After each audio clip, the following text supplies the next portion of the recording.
ஒரே ஒரு விஷயம் மட்டும் உண்மைன, இது எல்லாத்துக்குமே காரணம் அந்த கீர்த்தி தான். ஐயோ, எடுத்தாண்டி கதைய. ஆனா ஒண்ணுன்னு, இந்த உண்மைய நாங்க வீட்டுல இருக்க வேற யார்ட்டையுமே சொல்லல. நீயாவது புரிஞ்சுப்ப அப்படின்னு தான் நான் உங்ககிட்ட சொல்றேன். ஐயோ, இது எதையுமே புரிஞ்சுக்காம எங்க 2 பேத்த நீ தள்ளி வச்ச அப்படின்னா, இதை தவிர சொல்றதுக்கு வேற வேற எதுவுமே இல்ல. என்னங்க ஏன் இப்படி பண்றீங்க? இது எல்லாமே எனக்கு தெரியும் வேலு.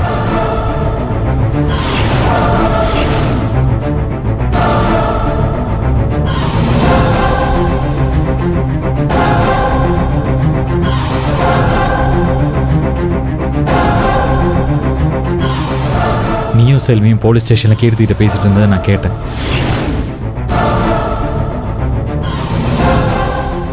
மாமா, நீங்க என்ன சொல்றீங்க? இந்த உண்மையெல்லாம் தெரிஞ்சு மனசு உடைஞ்சு உங்க அப்பா அம்மா கிட்ட மன்னிப்பு கேட்கணும்னு தான் போனேன்.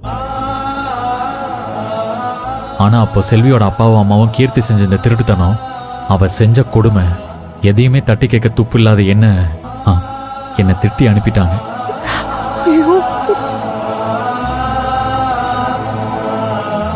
மாமா, சத்தியமா இது எதுவுமே எனக்கு தெரியாது மாமா. அப்பாவும் அம்மாவும் என் மேல இருக்கிற பாசத்துல தான் அப்படி பேசியிருக்காங்க.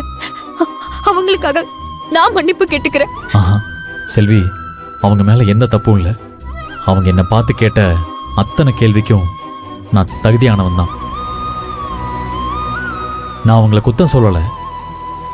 அதனால தான் வேற வழி இல்லாம இதுக்கு மேல இந்த உலகத்துல வாழ தகுதி இல்லைன்னு சொல்லி தற்கொலை பண்ணிக்க கூட பார்த்தேன்.